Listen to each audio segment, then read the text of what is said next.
उसी प्रकार से नेपाल को, सरकार को भी समझना पड़ेगा। जिस हिसाब से हमारे सनातनी के ऊपर आवाज़ उठाया जा रहा है, हमारे सनातनी को विरोध किया जा रहा है, अगर सरकार वही सभी चीज़ों पर एक्शन नहीं लेते हैं, प्रतिबंध नहीं लगाएंगे, तो आने वाले समय में ये सरकार के भी यहाँ की जनता उखाड़ फेंकेंगे। हिंदू हो, जिस सत्ता में अभी 99% कैबिनेट हो, चाहे मंत्री हो, चाहे संतरी हो, कुछ भी हो, संसद हो, 99% हिंदू अभी सत्ता में है। फिर भी इसी देश में, अपना ही देश में हिंदू धर्म के खिलाफ, हमारे आस्था में कहा जाता है कि जो मतलब शिक्षा देते हैं उसे गुरु माना जाता है, न कि भगवान कहा जाता है। तो वही हुआ गौतम बुद्ध के साथ। जिस देश में राम भगवान का शादी हुआ हो, उस देश में राम भगवान का विरोध होगा और उसके कथा का विरोध होगा। ये कहीं ना कहीं, हम कहें ना चंदन जी, ये कहीं ना कहीं ये सब उग्रवादी है, ये बौद्धिस्ट बारे है ना, ये उग्रवादी है। इस पर प्रतिबंध लगाना चाहिए सरकार को। ये बौद्धिस्ट वाले कोई बाहर से आए हुए व्यक्ति नहीं है, ये हमारे हिंदू से निकले हुए व्यक्ति है। इन लोगों को समझना पड़ेगा। इन लोगों को समझाने के लिए सबसे पहले सरकार के कोई न कोई इन लोगों के ऊपर कठिन कार्रवाई करनी चाहिए, तभी ये सब समझेंगे, नहीं तो नहीं समझने वाले हैं।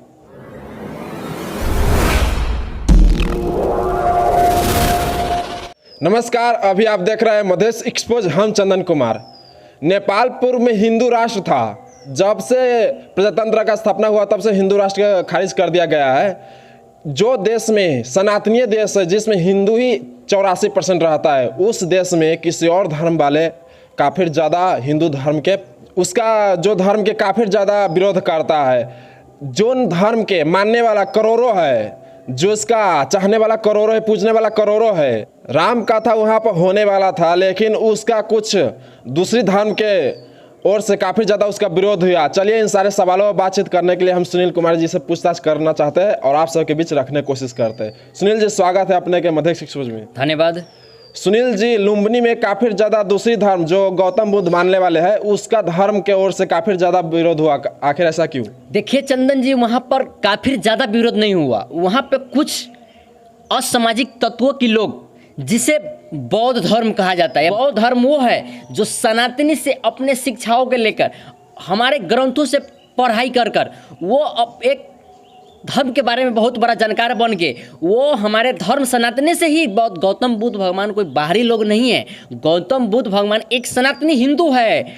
हमारे धर्म से ही ज्ञान लेके वो अपने ज्ञान को प्रचार करने के लिए हर कोना में गए, देश के हर जगह पर गए, विदेशों में गए, इंडिया में गए, बहुत सारे देशों में गए अपने धर्म की अपने ज्ञान को प्रचार लेके लिए। लेकिन वहाँ पर जाके लोग इनको अपना भगवान मान लिए। हमारे आस्था में कहा जाता है कि जो मतलब शिक्षा देते हैं उसे गुरु माना जाता है, न कि भगवान कहा जाता है। तो वही हुआ गौतम बुद्ध के साथ।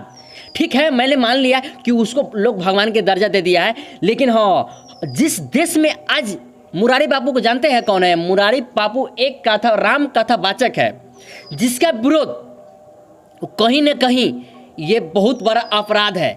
इसी घटना पर नेपाल सरकार को एक्शन लेना चाहिए था। मुरारी बाबू को विदेश में सुना जाता है, मुरारी बाबू को कथा को पूरी दुनिया में सुना जाता है। उनको आज कथा का लुम्बिनी में विरोध हुआ। ये कुछ बौद्धिस्ट जो चाइना के इशारे पर चलते हैं ना, उनके द्वारा इनको विरोध किया गया। और वहाँ पर प्रोग्राम मतलब अभी हो नहीं रहा था, लेकिन होने वाला था। लेकिन उसी बीच में ये सब विरोध करने लगा। चाहता तो वहाँ के हिंदू 2 मिनट में सभी काम क्लियर कर देता, लेकिन हम सनातनी है भाई। हम मारपीट पर, झगड़ा दन पर विश्वास नहीं करते हैं। हम एक दूसरे के भाईचारा पर भरोसा रखते हैं और विचार करते हैं। सुनील जी, ये तो हिंदू राष्ट्र है, फिर भी इन चीज़ों पर सरकार क्यों नहीं एक्शन लेता है? यही तो सोचने वाली बात है। जिस सत्ता में हिंदू हो, जिस सत्ता में अभी 99% कैबिनेट हो, चाहे मंत्री हो, चाहे संतरी हो, कुछ भी हो, संसद हो, 99% हिंदू अभी सत्ता में है। फिर भी इसी देश में, अपना ही देश में हिंदू धर्म के खिलाफ, ये तो गलत बात है। हिंदुस्तान में पहले राम का विरोध हुआ करता था, आपको सभी को पता है, 1984 के दशक में। लेकिन आज वही राम, जो राम के नाम से आप जिस समय से विरोध में सह रहा था, आज वो सत्ता की भागीदारी है। और आज दुनिया के पूरा अर्थव्यवस्था डूब गया हुआ है। अकेले राम को पूजने वाले पूरे सत्ता को संभाल के रखे हैं और वहाँ के अर्थव्यवस्था को मजबूत कर दिए। उसी प्रकार से नेपाल को, सरकार को भी समझना पड़ेगा। जिस हिसाब से हमारे सनातनी के ऊपर आवाज़ उठाया जा रहा है, हमारे सनातनी को विरोध किया जा रहा है, अगर सरकार वही सभी चीज़ों पर एक्शन नहीं लेते हैं, प्रतिबंध नहीं लगाएंगे, तो आने वाले समय में ये सरकार के भी यहाँ की जनता उखाड़ फेंकेंगे। हम सभी सांसदों से कहना चाहते हैं लुम्बिनी के कि आप इस पे एक्शन लीजिए। जो विरोध कर रहे हैं उसको आप जल्द से जल्द उन पर कार्रवाई कीजिए। सुनील जी, आप हिंदू भाइयों को कुछ कहना चाहते हैं? हम हिंदू भाई से यही कहना चाहते हैं कि राम आपकी आस्था है, राम हम सभी की आस्था है, राम हमारे देश के अस्तित्व है, हमारे देश का पाहुन है। जो सीता जी है हमारे देश की बेटी थी, उनका विवाह मर्यादा पुरुषोत्तम राम जी से हुए हैं इंडिया में। हम दोनों देश का जो संबंध है एक बहुत बड़ा मजबूती संबंध है, जिसका बेटी लड़की संबंध भी दिया जाता है और एक दूसरे के शादी के बंधन में बांध के एक बहुत बड़ा संदेश देने का काम किया है। और दूसरी बात, जिस देश में राम भगवान का शादी हुआ हो उस देश में राम भगवान का विरोध होगा और उसके कथा का विरोध होगा। ये कहीं ना कहीं हम कहें ना चंदन जी, ये कहीं ना कहीं ये सब उग्रवादी है, ये बौद्धिस्ट बारे है ना, ये उग्रवादी है। इस पर प्रतिबंध लगाना चाहिए सरकार को।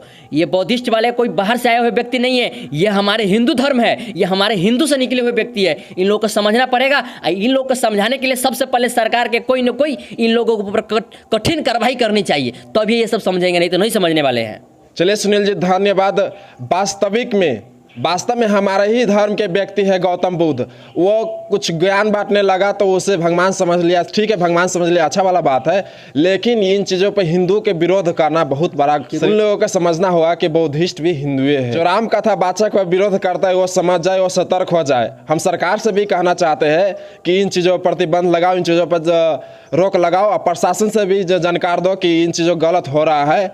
ऐसा नहीं करेगा तो हम हिंदू है, सनातनी है, समझ जाओ। सनातन जिस दिन जाग जाएगा ना उस दिन हालत ख़राब कर देगा।